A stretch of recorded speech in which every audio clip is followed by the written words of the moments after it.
Fox Theater, I actually spoke with Create Portage County's director last week when Okay. you initially sent out the release that they were pulling out of the project. Right. So it sounds like now the city has kind of a direction moving forward to still try and save the first third of the theater. We do. We have a chance, right? And that's all we can really hope for.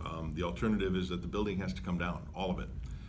So staff, myself, the primaries in Create Portage County, Fox on Main, the Sanders family have all been meeting to try and do something to save that historic facade. And I think we've worked out an arrangement where Fox on Main will turn it over to the city. We will still have to demolish the back 2/3 at least. This isn't a guarantee to save the facade because with old buildings like this, you never know what you're going to find. You start peeling back the onion and things can get better or worse, and you really don't know until you see it. So this is a chance to save the facade, provided that structure is sound, and we have engineers that believe it is. We would tear down the back 2/3 of the building, seal up the front third, and make it weatherproof, and then immediately begin redevelopment opportunities. We met with a potential developer today. I have another one coming up from Dubuque sometime this week to meet, and we will actively pursue redevelopment. And if the city wasn't able to get it from the LLC that owns it right now, what would have happened to the theater? The whole thing would be coming down, and probably by December 15th, everything. Okay, and then what would have happened to the site then? So that's where it gets a little screwy because the city would likely be responsible for hiring the contractor. We would then bill the property owner, in this case Fox on Main LLC, and the estimates we got are near $250,000. So let's use that as a ballpark number. The $250,000 would then go on the property taxes as a special assessment to that property owner. Being that it's a not-for-profit LLC and they made statements that they don't have that money to begin with, it seems unlikely that they would be able to pay that back to the city. So what happens is after 3 years of non-payment of taxes, the county takes that property for lack of tax payment, makes the city whole, and then the county sells it.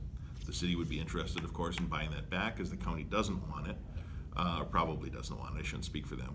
So then after that 3 years, the city would then work to acquire the property. Let's say we're 3.5 to 4 years into this now before the city even is able to start redeveloping it. So this abbreviates that timeline by 4 years potentially, and gives us an opportunity at least to save that front third of the building. So how quickly is the city going to have to move to save this before the winter, considering it's getting cold fast? December 15th was the deadline. Now that's a soft deadline. If Mother Nature doesn't have any snow in the foreseeable future, we could extend that a little bit. But the snow, the weight of the snow is really what the concern is from the engineers. That roof cannot likely survive another Wisconsin winter. Obviously, we don't want to be doing things in the middle of January, and if we get snow early, that would speed up the process because if that roof collapses, its potential damage to the other buildings adjacent to it is significant. So we're acting as quickly as possible. We actually have asbestos abatement teams coming in as early as this week to begin their asbestos abatement. And contractors are standing by to give us estimates on taking down part of the building or all of the building, because all of the building is still on the table if all of those little pieces don't fall into place. So the Sanders family has to agree to lift any restrictions they have on the property, which verbally they have. Create has separated from the project, but Fox on Main, they need to agree to turn the property over to the city. And then of course the city plan commission, city council, and redevelopment authority need to accept that. If all of those pieces come together, we would likely have the back part of that building torn down by Christmas and actively begin redevelopment.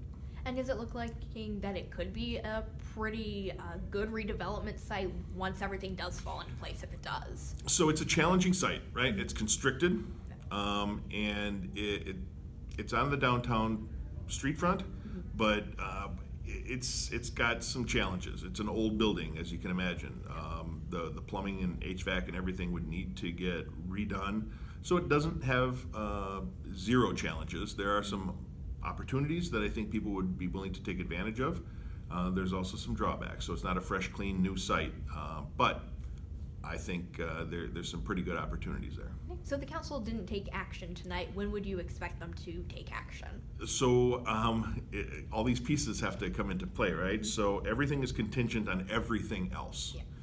If the board of the Fox on Main agrees tomorrow at their meeting to turn it over to the city, I would schedule the appropriate city meetings for later this week. So very likely Friday, maybe Thursday, but probably Friday.